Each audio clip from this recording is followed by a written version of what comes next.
Assalamualaikum warahmatullahi wabarakatuh. Waalaikumsalam Waalaikumsalam warahmatullahi wabarakatuh. Alhamdulillah, terima kasih atas waktunya. Kalian bisa mendengarkan mengikuti kegiatan Zoom pada malam hari ini.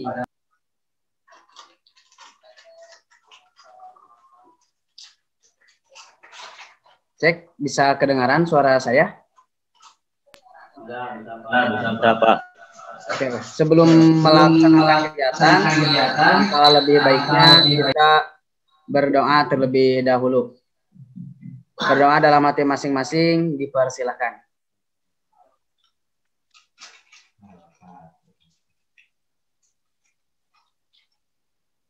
Berdoa selesai.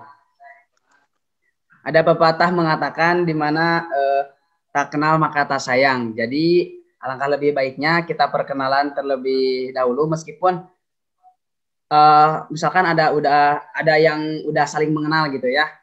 Tapi supaya lebih akrab lagi, kita berkenalan terlebih dahulu. Perkenalkan, nama saya Irwan Taufik, panggil saya saja Pak Irwan. Saya merupakan guru bimbingan dan konseling di sekolah ini. Silakan dari kalian, yang pertama mau siapa? Oke, saya Pak. Kenalkan, nama saya Atep Salehudin. Saya dari kelas 12 IPS. Terima kasih, Pak. Atep ya, dari kelas 12 IPS. Yang sepak bolanya lumayan bagus. Selanjutnya. Saya, Pak. Silakan. Saya, Pak. Siapa itu? Oke, perkenalkan teman-teman. Nama saya Abdul Aziz. Saya dari kelas 12 IPS. Saya teman dari Atep Salehudin, Pak. Mungkin segitu perkenalannya, Pak. Oh iya, sekelas ya sama Atep ya. Dari IPS juga. Iya. Ya, ada Abdul Aziz Semeja, ya, Pak. yang kedua. Siapa itu satu lagi? Dipersilakan. Siapa itu satu lagi? Saya Pak. Oke, nama saya Jena Mutakin. Saya dari kelas 12 IPA. Pak, selamat malam buat semuanya. Selamat malam juga, Jenal. Oh, ini Jenal yang berprestasi ya, jadi kelas eksak. Oke, selamat ya atas prestasi yang diraih oleh Jenal. Saya tahu dari wali kelas kemarin pas ngobrol di kantor. Oke, maksud dan tujuan kalian dikumpulkan di sini yaitu untuk melaksanakan kegiatan bimbingan kelompok dengan teknik diskusi kelompok. Sebelumnya, apakah kalian sudah mengenal atau mendengar bahkan ikut melaksanakan kegiatan bimbingan kelompok? Belum, Pak, belum. Oh, belum ya. Jadi kegiatan bimbingan kelompok itu merupakan pemberian bantuan dari seorang konselor atau guru BK kepada konseli atau peserta didik dengan dinamika kelompok gitu ya. Dalam bimbingan kelompok juga ada beberapa asas yang perlu kita perhatikan. Yang pertama yaitu ada asas kesukarelaan, di mana kalian dalam mengikuti kegiatan bimbingan kelompok ini harus didasarkan kesukarelaan atau sukarela intinya. Jadi tidak ada paksaan baik dalam mengikuti kegiatannya ataupun dalam mengutarakan pendapat-pendapatnya. Yang kedua yaitu ada asas kerahasiaan, di mana segala sesuatu yang kita bicarakan dalam bimbingan ini tidak boleh atau tidak perlu, kalau misalkan ada hal yang tidak perlu diutarakan ke halayak umum, jadi ditahan aja di diri masing-masing ya. Yang ketiga, ada asas keterbukaan. Jadi segala sesuatu yang diutarakan di sini harus terbuka, tidak ada yang ditahan-tahan baik di dalam hati ataupun pikirannya. Silakan diutarakan saja unek-uneknya. Yang terakhir, yang keempat, yaitu ada asas kenormatifan, di mana asas ini merupakan norma-norma atau aturan-aturan yang ada dalam kegiatan bimbingan. Jadi jangan sampai ketika kita melakukan kegiatan bimbingan tidak keluar pembahasannya dari aturan atau norma yang ada. Setelah itu, dalam bimbingan ini juga ada beberapa tahap yang perlu kita perhatikan. Yang pertama yaitu ada tahap awal atau pembentukan. Yang kedua ada tahap peralihan. Yang ketiga tahap kegiatan. Dan yang terakhir ada tahap pengakhiran. Oke, sebelumnya sampai di sini ada pertanyaan terlebih dahulu. Saya paling Pak. Oke, silakan Jenal. Dari beberapa uraian yang Bapak sampaikan tadi, yang ingin saya tanyakan itu garis besar tujuan daripada bimbingan kelompok itu apa sih Pak sebetulnya? Oh, garis besar tujuannya ya. Oh, garis besar. Oke, menjawab ya dari pertanyaan Jenal, garis besar dari tujuan bimbingan kelompok ini sekali lagi saya sampaikan bahwa kegiatan yaitu merupakan pemberian bantuan dari saya ke kalian tentang permasalahan-permasalahan yang ada di lingkungan kita. Itu paling Jen bisa Ya, maaf ya Pak, sedikit lagi saya tanya. Ya, silakan. Mungkin lebih ke arah individunya itu harus lebih optimal mungkin dalam segala hal, dalam menyelesaikan masalah atau apa atau gimana, mungkin seperti itu ya Pak. Nah, ya. Bisa gitu juga. Jadi di dalam kegiatan bimbingan ini juga memang kita membicarakan hal-hal yang akan menyangkut permasalahan-permasalahan di sekolah kita ataupun lingkungan kita yang berkenaan dengan individunya masing-masing.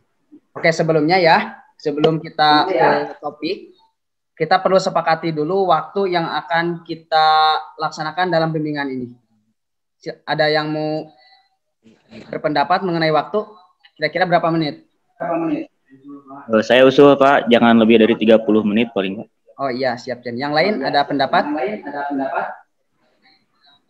Ya sama Pak. Paling Pak Atep. ya sama Pak, paling maksimal 30 menit lah. Atep dari IPS gimana? Ada pendapat? Ya kan Atep gimana kan Atep? Ya seperti orang lain aja. Mungkin 15 menit. Saya ikut ya. Oke, siap. Kalau 30 menit kayaknya terlalu lama ya, soalnya ini waktunya malam hari juga. Nanti kalian waktu istirahatnya terganggu, kasihan. Kita sepakati aja pertemuan kali ini 1 kali 25 menit ya. Oke, Pak, yang penting selesai gitu ya Pak. Ya, siap. Berhubung tadi 5 menit dipakai perkenalan, udah terpotong ya. Jadi waktu kita tinggal 20 menit lagi. Nah, untuk topiknya gimana nih? Mau saya yang nentuin apa kalian? Ya, siap. Saya usul lagi Pak. Gimana kalau kita lihat situasi saat ini yang benar-benar lagi viral gitu nowadays, sekarang ini itu, maaf ya saya campur sama Sunda juga Pak ngomongnya. Misalnya yang lagi viral sekarang itu kan seperti sosial media, penggunaan HP ataupun pergaulan bebas atau apa. Mungkin disepakati saja supaya kita lebih fokus aja gitu Pak malam. Baik Jen, yang lain ada usulan? ya Pak setuju sama Kang Jenal, saya juga. Jadi yang hangat-hangat sekarang misalkan kecanduan sosial media atau bagaimana ya yang berhubungan seperti itu. Ya. Atep ada usulan atau misalkan ngikut aja sama yang lain? Saya ikut aja Pak. Oke, jadi baik kita tentukan aja topik pada diskusi kali ini, kita tentukan yaitu topiknya dampak dari handphone termasuk media sosial juga. Oke ya. Boleh. Sepakat ya. Bagaimana nih tanggapan kalian mengenai handphone? Tentu kan kalian juga pasti punya handphone atau Android masing-masing gitu ya. Pak. Oke, menurut saya Pak, dengan adanya teknologi, perkembangan teknologi yang sangat pesat, menurut saya terutama handphone ya Pak, banyak sekali positif dan negatifnya tentunya. Jadi seperti pisau gitu Pak, kalau kita memanfaatkannya dengan baik itu akan bermanfaat, tapi kalau kita tidak bisa memanfaatkannya dengan baik itu bisa menjadi madarat juga buat kita. HP terutama ya. Apalagi digunakan oleh anak-anak sekarang kan dengan adanya COVID, anak SD, anak SMP, SMA itu dituntut harus bisa menggunakan handphone untuk mengikuti arus perkembangan teknologi dan bidang pendidikan di sekolah. Ya, tolong yang lain ya, tolong di-mute dulu suaranya. Oke. Baik sekali Jen. Jadi memang di situasi saat ini sangat bingung ya mengenai handphone ini. Di satu sisi kita memerlukan handphone untuk perkembangan teknologi juga, kebutuhan akan handphone juga sangat diperlukan bagi anak-anak terutama buat pembelajaran di situasi seperti saat ini. Akan tetapi di balik itu semua memang dampak yang negatifnya juga sangat besar gitu ya. Jadi, kayak misalkan anak-anak yang baru punya handphone itu kan suka searching-searching yang lain-lain, itu baik di YouTube, di Google dan lain sebagainya. Silakan yang lain berpendapat mengenai handphone ini gimana? Dampak handphone. Abdul Aziz, Atep. Silakan.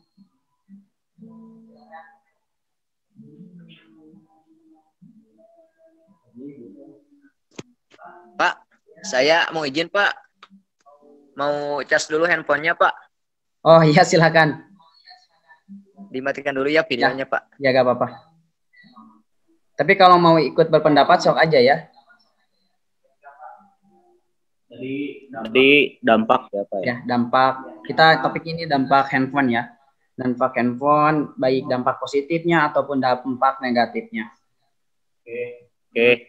Menurut saya dampak positifnya sangat banyak sekali ya Pak. Dari mulai kita, jadi dunia itu menjadi sempit kalau menurut saya dengan handphone itu sekarang.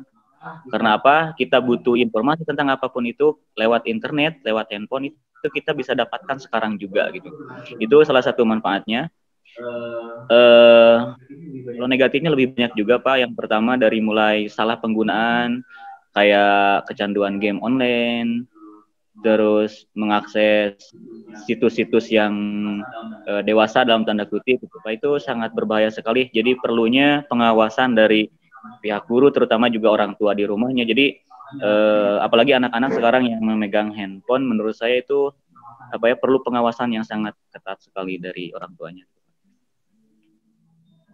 Iya, betul sekali Jen. Memang keadaan yang bingung ya untuk situasi saat ini mengenai handphone ini. Atep, gimana tanggapan kamu mengenai dampak handphone? Dipersilahkan, ada tanggapan? Baik dampak positifnya ataupun dampak negatifnya dari segi penggunaan handphone bagi anak-anak.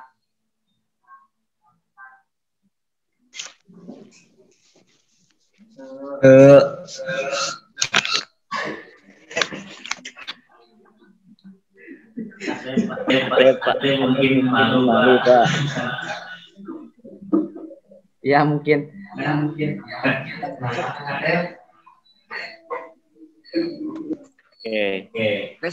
Saya Pak. Silakan Aziz ya. Oke, mungkin Pak mohon izin Pak.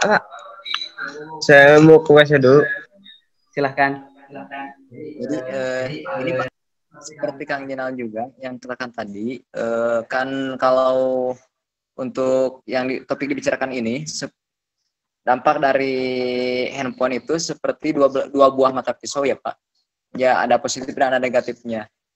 Sementara untuk anak-anak tergantung penggunaannya Pak. Ada positifnya, berbagai macam informasi dapat kita gali di handphone tersebut. Sedangkan untuk negatifnya, banyak anak-anak yang menggunakan handphonenya itu tidak sesuai gitu. Misalkan memainkan game online secara berlebihan, dan tergantung dengan dampingan orang tua Pak. Misalkan harus didampingi pada saat penggunaan handphone tersebut oleh orang tua. Oke, mungkin itu Pak dari saya. Oh iya ya. Betul sekali Jij ya, dalam penggunaan handphone ini perlu sekali diawasi oleh kedua orang tua seperti yang dikatakan Jenal juga tadi, pengawasan dari pihak guru, pihak orang tua juga yang paling dekat dengan anak tersebut. Dampak positifnya memang sangat banyak sekali ya untuk handphone ini, terutama dalam pembelajaran kali ini juga sangat diperlukan sekali. Yang saya khawatirkan dalam dampak negatif handphone ini, terutama sekarang kan anak-anak PAUD juga kalau nggak salah udah dikasih apa ya, kartu kayak kartu prabayar gitu ya. Jadi penggunaan di media sosialnya anak PAUD itu takut mencari hal-hal yang tidak diinginkan gitu. Tapi pengawasan orang tua juga harus lebih ditingkatkan lagi dalam hal ini. Oke. Ada yang mau berpendapat lagi? Silakan, Jen. Oke, tadi udah disebutkan sama Bapak, jadi perlunya sosialisasi mungkin terhadap orang tua gitu ya Pak. Nah, yang saya tanyakan itu menurut Bapak ini, tips-tips bagaimana sih cara agar kami sebagai siswa, anak-anak juga SD, SMP, SMA itu ketika menggunakan handphone itu lebih selektif caranya gimana gitu Pak. Karena kadang saya sendiri ketika menggunakan HP kadang overtime gitu ya, lupa waktu. Nah, itu gimana Pak? Ya, mengenai penggunaan handphone ya, yang dikatakan Jenal barusan, menurut saya, menurut Bapak, jadi harus dibuatnya jadwal kegiatan per harinya. Kayak misalkan jadwal belajar, jadwal waktu pegang handphone itu jadi enggak full sehari. Soalnya dampak negatifnya sangat buruk juga bagi kesehatan kita dari handphone tersebut gitu ya. Kalau misalkan kita sudah kecanduan dalam memegang handphone. Menurut Bapak lebih baik di perharinya kita buat jadwal kegiatan kita masing-masing. Kayak misalkan mulai dari bangun tidur, kemudian sholat sampai siang, sore dan juga malam perlunya dibuat jadwal kegiatan sehari-hari. Itu mungkin tips dari Bapak Jen, barangkali bisa diterima. Iya Pak, siap. Kita kembali lagi ke topik ya, mengenai dampak negatif dan positif dari handphone sama media sosial juga. Di sini pada punya Facebook kan ya, IG. Ada. Nah, pendapat kalian mengenai media sosial, Facebook, IG, Twitter, dan yang lain-lain gimana nih pendapatnya? Oke, menurut saya Pak, dengan adanya sosial media kayak Facebook, Twitter, Instagram, sekarang itu kan menjadi media yang mempermudah kita untuk bersilaturahmi ya dengan kerabat, dengan orang-orang yang jauh kadang ya. Kita di Indonesia bisa berkomunikasi juga dengan mudah dengan yang ada di luar negeri. Itu besar sekali manfaatnya. Cuman dengan adanya sekarang itu kebebasan mungkin ya Pak. Kadang ada banyak iklan-iklan yang muncul saya rasakan itu di Facebook gitu ya. Terus adanya berbagai video yang mudah diakses, itu juga jadi dampak negatif kalau menurut saya banyak gitu. Jadi benar-benar kita harus selektif, mempermudah kita dalam mencari informasi, tapi kita harus selektif dalam menggunakannya gitu Pak. Iya. Yang lain?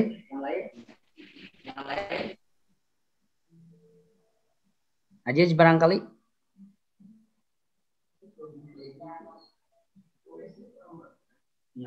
Sinyalnya jelek Pak.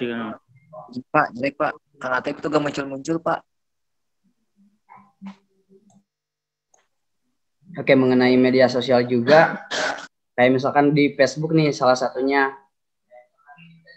kita harus lebih hati-hati juga membuat postingan di Facebook, men-share, membagikan tentang informasi-informasi juga. Kita harus lebih selektif, harus hati-hati dalam penggunaan Facebook, benar-benar hati-hati. Soalnya apalagi di Indonesia kan udah ada undang-undang ITE juga ya yang mengatur segala sesuatu yang berhubungan dengan media sosial.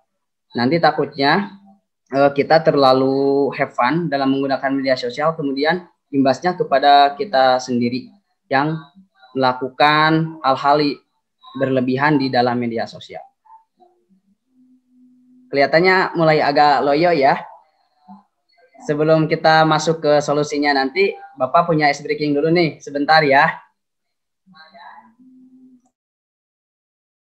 Itu kita panggil Atep. Atep sudah ada ya, belum Atep? Kang Atep. Oh iya. Atep udah masuk belum? Cek Kang Atep ya. Belum ada. Gak apa-apa, kita ice breaking terlebih dahulu ya sebelum masuk nanti ke solusinya.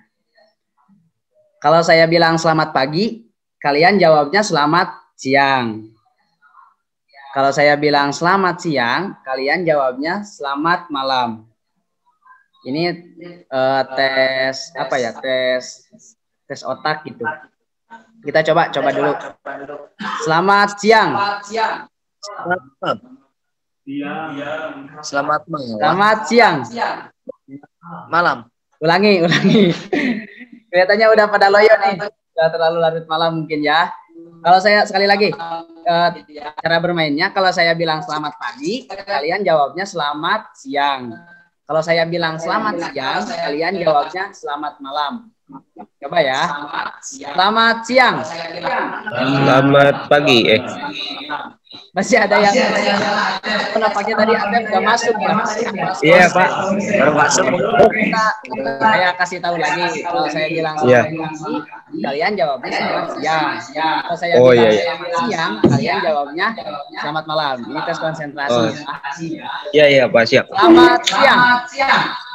Selamat. Oke. Selamat pagi. Selamat siang. Selamat siang. Selamat malam. Oke, kelihatannya udah pada ceria lagi ya.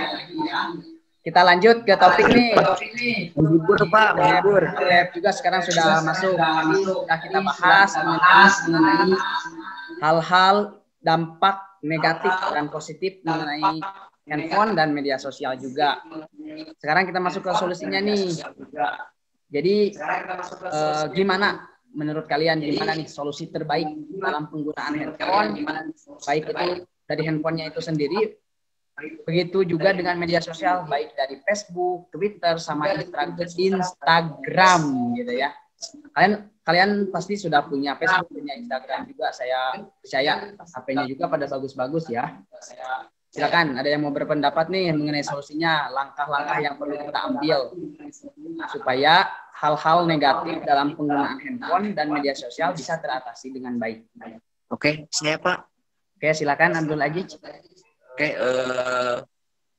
ini pendapat saya untuk mengenai cara penggunaan handphonenya. Jadi kita harus bisa menyesuaikan dan memanfaatkan dengan sebaik mungkin, Pak. Ya misalkan harus bisa mengatur waktunya untuk bermain handphone, berapa lama waktunya untuk kita, misalkan kalau lagi sekolah menghafal berapa lama. Jadi harus bisa sepandai mungkin memanfaatkan handphone tersebut. Dan yang saya katakan tadi, kita harus kan ini dalam fase remaja kita harus ada dalam pengawasan orang tua ataupun guru, Pak. Seperti itu, Pak, untuk penggunaannya. Oke, good ya solusi dari Abdul Aziz. Yang lain barangkali ada yang mempunyai solusi juga.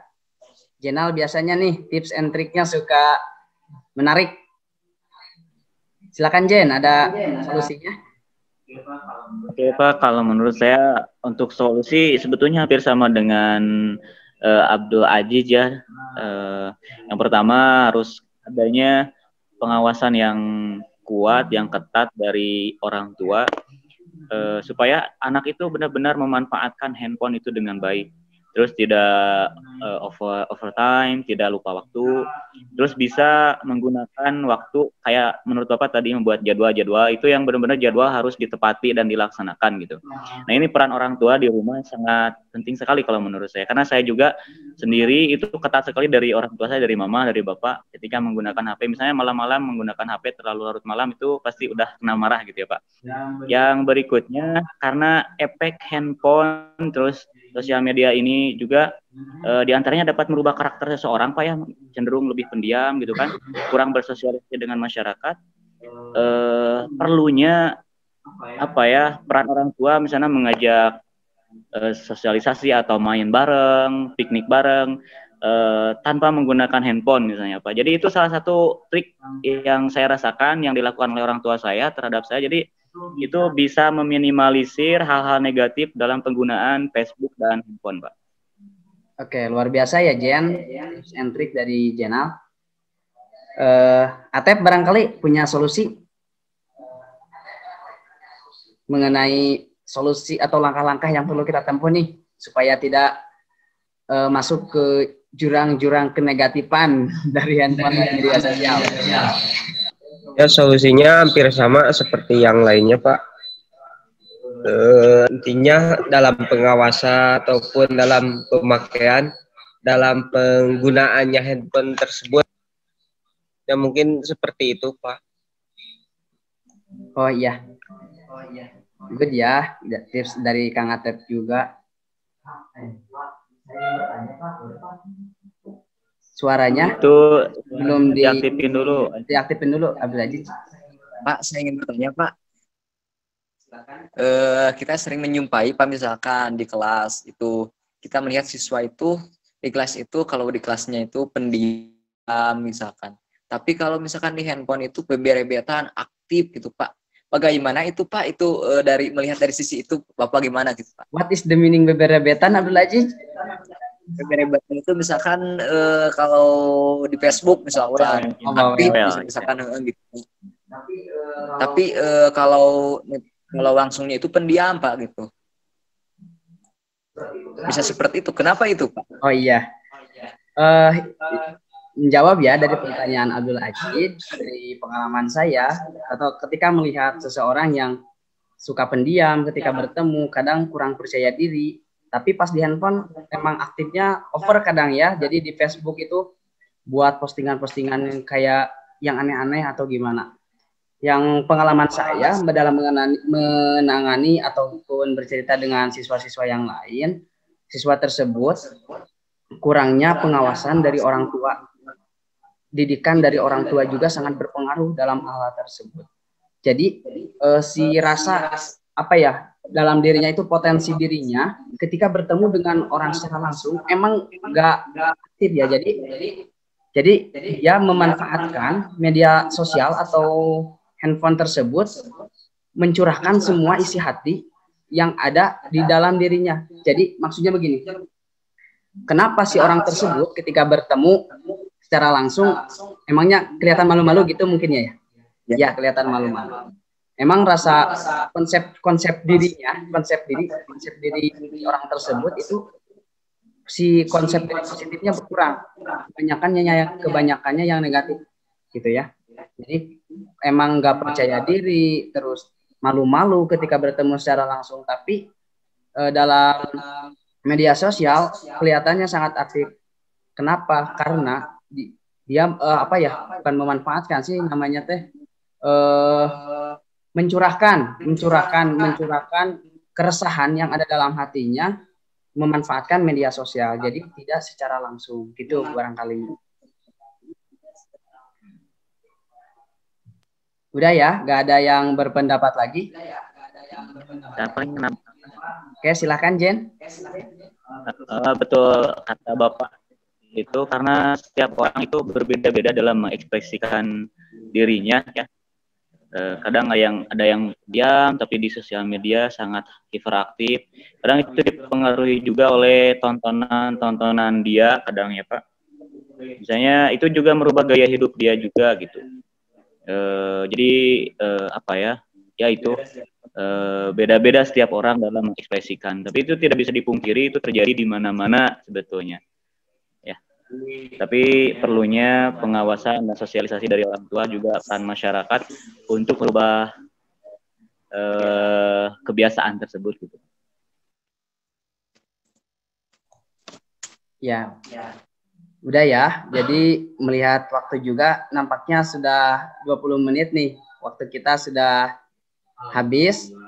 Alhamdulillahirabbil alamin. Kita sebutkan terlebih dahulu bahwa dampak positif dari penggunaan handphone itu memanglah sangat banyak, akan tetapi untuk menghindari dampak negatif dari handphone dan media sosial ini perlunya pengawasan dari kami sebagai guru yang ada di sekolah, kemudian yang paling dekat dengan kalian yaitu orang tua kalian sendiri gitu ya.